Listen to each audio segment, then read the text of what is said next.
Hello दोस्तों, कैसे हैं आप। आज की हमारी कहानी है कलयुगी बेटा बहू। डोरबेल की आवाज सुनकर सुमित अपनी पत्नी रीना से बोला, देखो जरा जाकर कौन है। रीना गेट पर गई और दरवाजे में बने होल से आंख सटाकर देखा, फिर बिना गेट खोले ही जल्दी से वापस आ गई। आकर पति से बोली, तुम्हारी माँ कांता देवी है और साथ में तुम्हारी दादी पार्वती देवी को भी यहीं ले आई हैं। सुमित बोला, दादी को क्यों ले आई हैं? वो तो गांव में रमेश चाचा जी के पास रह रही थी ना। रीना बोली, बुढ़िया सटिया गई है, खुद के रहने का ठिकाना नहीं है और साथ में शमशान में पैर फैलाए बैठी अपनी सास को भी यहीं ले आई है। डोरबेल अभी तक बज रही थी। आवाज सुनकर सुमित का बड़ा भाई अमित भी वहां आ गया और बोला, डोरबेल बज रही है, तुम लोगों को सुनाई नहीं दे रहा है क्या? सुमित बोला, भैया माँ गांव से लौट आई है और साथ में दादी भी है, अब तो उनके लिए 2 कमरे खाली करने पड़ेंगे। अमित बोला, दोनों एक कमरे में ही रह लेंगी, तेरे पास जो स्टोर रूम है वह दे देना।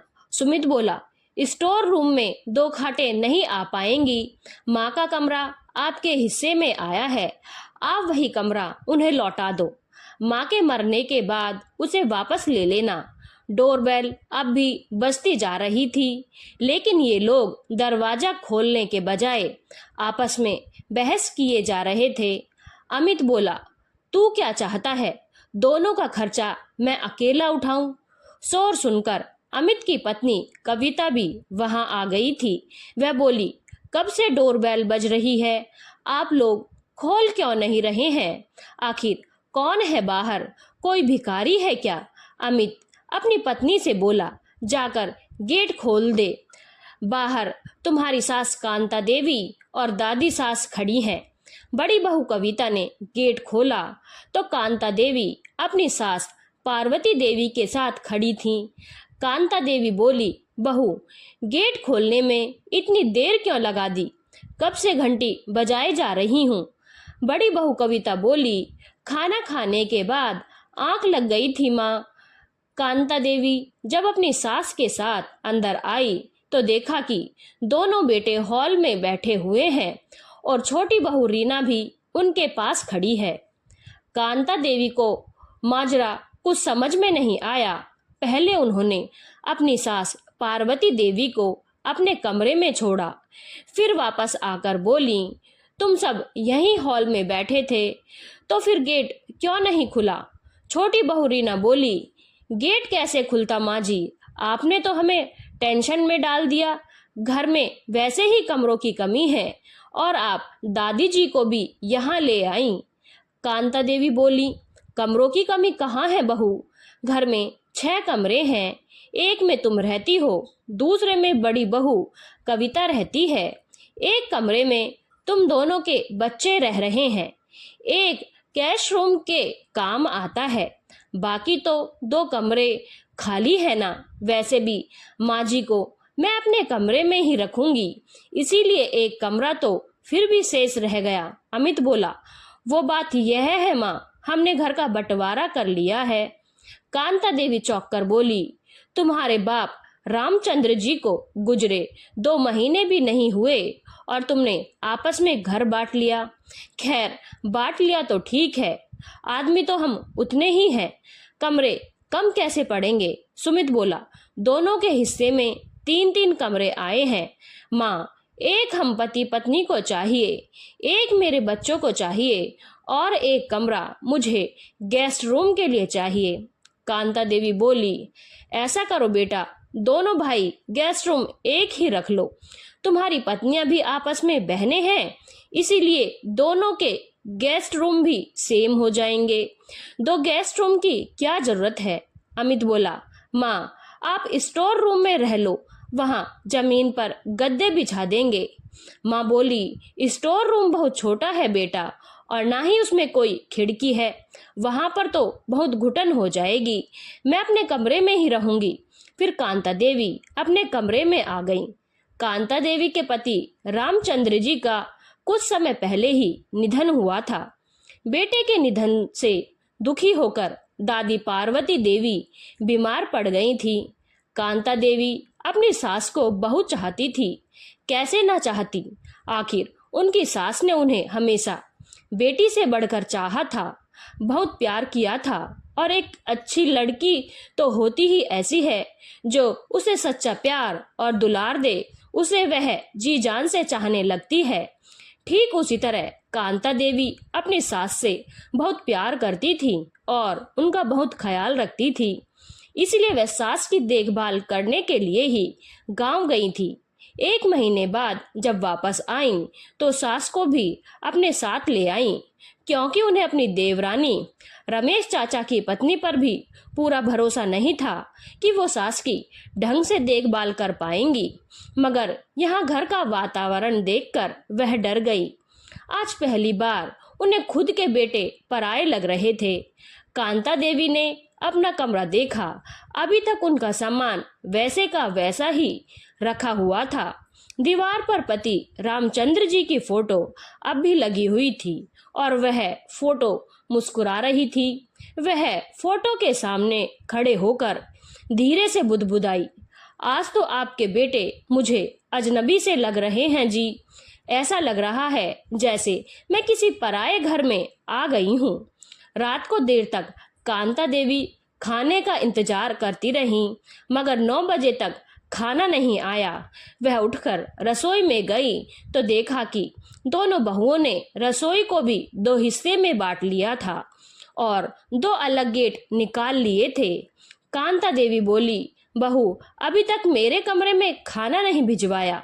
मेरी सास के लिए मैंने खिचड़ी बनाने के लिए भी आवाज लगाई थी। खिचड़ी बनाई क्या? छोटी बहू रीना बोली, माँ जी, मेरा 6ठा महीना चल रहा है, रोटियां बनानी ही मुश्किल है। आप दीदी से पूछो खिचड़ी बनाई क्या। बड़ी बहू कविता बोली, खिचड़ी तो मैंने भी नहीं बनाई, मुझे फुर्सत ही कहाँ मिली। ऐसा करो, आप खुद ही बना लो, आप ही उस हड्डियों के ढांचे को यहाँ उठा लाई हो। ऐसी बात सुनकर कांता देवी को गुस्सा आ गया। वे बोली, जुबान संभाल कर बात कर बड़ी बहू, वो मेरी सास है, मेरी माँ से भी बढ़कर है मेरे लिए। उनके लिए कुछ कहा तो मुझसे बुरा कोई नहीं होगा। बड़ी बहू कविता तड़क कर बोली, उस बूढ़ी के बारे में कुछ बोलूंगी तो क्या कर लेंगी आप? यहाँ आपकी रोटियों का खुद का ठिकाना नहीं है और आप एक बोझ और उठा लाई। आंखें मत दिखाओ माँ जी, अब आपके दिन गए। कहते हुए बड़ी बहू रसोई को कुंडा लगाकर अपने कमरे में चली गई। फिर छोटी बहू रीना ने भी वही किया। उसने भी अपनी रसोई के कुंडा लगाया और अपने कमरे में चली गई। यह सब देखकर कांता देवी के पैरों में जान ही नहीं रही। वह वहीं आंगन में बैठ गई और आंखों में आंसू झिलमिला आए।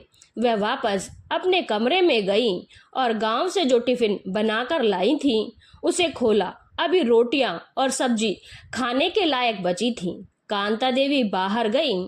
घर के सामने दुकान थी, वहां से 2 थैली दही खरीदा। फिर वापस आकर दही में रोटी चूर कर सास को चम्मच से खिलाने लगी।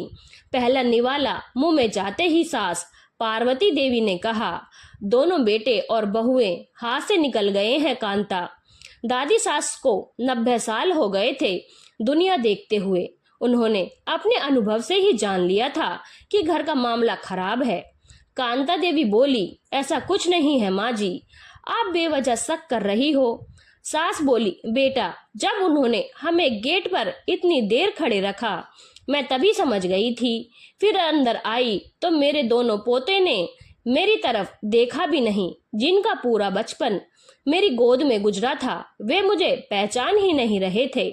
मैं तभी समझ गई थी कि ये पराये हो गए हैं। मुझे सुबह वापस गांव ले चल बेटा, शहर की आबो हवा ठीक नहीं है। कांता देवी की आंखें भर आईं। वह बोली, पता नहीं मेरी परवरिश में क्या कमी रह गई थी माँ जी। सास बोली, कमी तेरी परवरिश में नहीं है बहू, कमी तो शहर की हवा और इन बच्चों की नीयत में है। तू मन मत खराब कर, तू बहुत अच्छी है बेटा। कहते हुए सास बहू के सिर पर हाथ फेरने लगी। थोड़ा अपनापन मिला तो कांता देवी की आंखों से टपक टपक कर आंसू बहने लगे। रात को आकर बेटों ने भी यह नहीं पूछा कि माँ और दादी तुमने खाना खाया या नहीं। सुबह चाय बनी तब भी उन्हें माँ और दादी की याद नहीं आई। सुबह 8 बजे के आसपास बड़ी बहू कविता आकर बोली, माँ जी घर के बाहर ऑटो खड़ा है, आपके बेटे आपको वापस गांव भेजना चाहते हैं, इसलिए अपना सामान उठाओ और यहाँ से चलती बनो। कांता देवी कुछ न बोली, शायद उन्हें पहले से ही आभास था कि ऐसा कुछ ही होगा। वह बाहर आई और बेटों से बोली, गांव में मेरे रहने और खाने का खर्चा कौन देगा, यह भी बता दो।